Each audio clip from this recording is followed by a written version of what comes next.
Ikaze kuri mwese mukurikiye Inkwakuzi. I Nyarugenge bababazwa n'inka zicishwa inzara amasaha 28 mbere yo kubagwa. Iyi ni inkuru dukesha Ukweli Times. Abaturage bo mu mirenge itandukanye y'akarere ka Nyarugenge irimo Kimisagara, Gitega, Nyakabanda na Nyamirambo bavuga ko babangamirwa cyane n'uburyo inka zibagirwa mu ibagiro rya Sabana riherereye mu murenge wa Gitega zibanza kwicishwa inzara cyane n'inyota kugira ngo zibagwe. Inkuru dukesha Ukweli Times ikomeza ivuga ko abaganiriye n'iki kinyamakuru bakibwiye ko batiyumvisha uburyo inka zibagirwa mu ibagiro rya Nyabugogo zibanza zikicishwa inzara n'inyota gihe kirekire. Bavuga ko batumva impamvu inka zibagirwa muri iryo bagiro zidashakirwa ubwatsi n'amazi mu gihe hari izihamara iminsi 2 zitarabagwa.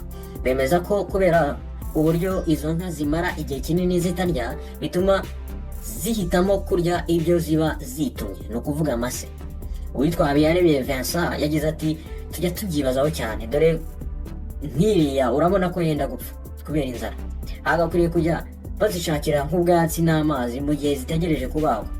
Tujya twumva se ngo ibishanga biri gutunganywa, mbese habura imodoka izizanira ubwatsi cyangwa amazi ibyo bishanga biri muri ibyo bishanga niba ntabyo bafite hano mu ibagiro?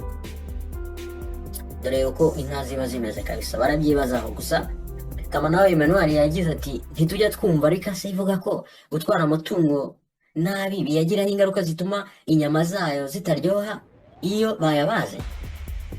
None se kuba itungo ribagwa ryabanje kwicishwa inzara n'inyota byo nta ngaruka byarigiraho koko? Cyangwa niyo mpamvu turya rimwe na rimwe inyama tukumva zirabiye?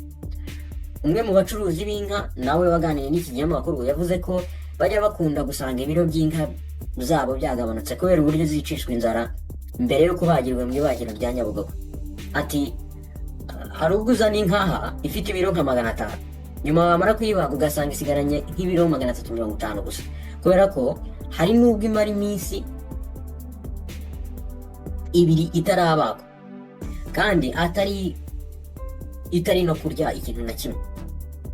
Gusa umuveterineri witwa Mbabazi Olivier ukorera muri iri bagiro rya Sabana riherereye mu kagari ka Kabahizi mu murenge wa Gitega nawe yaganiriye na Ukweli Times. Hanyuma avuga impamvu inka zidahabwa ibyo kurya mbere yo kubagwa. Yagize ati amabwiriza avuga ko inka yose igeze mu ibagiro igomba kuruhuka amasaha 28 itarya ariko inywa amazi, kandi urabona ko amazi yaba ahari. Bidufasha iki rero?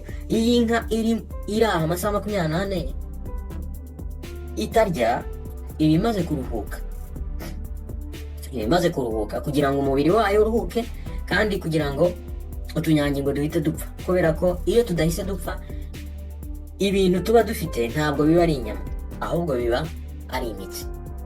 No kuvuga ngo ikomeje kurya ntabwo utunyangingo twapfa, ubwo baba bafite imitsi aho kugira inyama, nk'uko uyu mugabo abivuga. Yakomeje agira ati tubikora kugira ngo utunyangingo twazo dupfe vuba, kuko iyo dupfuye vuba icyo gihe inyama imaze kuruhuka ya mitsi, hanyuma ya mitsi nayo ikaba imaze kuruhuka, noneho tukagira inyama aho kugira imitsi. Rero iyi nka uyigaburiye ukayibaga yamaze kurya, ibyo yariye bitinda kurangira mu mubiri wayo kubera ko umubiri uba urimo gukora. Ariko iyo imaze amasaha 28 itarya yanyoye amazi gusa, umubiri wayo uba wamaze kugira gute? Kuruhuka. Uwo rero veterineri wemeza ko inka mbere yo kubagwa igomba kumara amasaha 28 itarya. Iyo yari inkuru ya Ukweli Times. Ntimucika n'indi nkuru igiye gukurikira mu kanya ivuga ko Loni yashinje General Retired James Kabarebe gukora operasiyo ikomeye muri RDC. Iyo nkuru rwose iraza kubageraho mu kanya kari buze kuza. Kora subscribe aho hasi kugira ngo ujye ukomeza kubona n'izindi nkuru zigiye zitandukanye hano ku Inkwakuzi.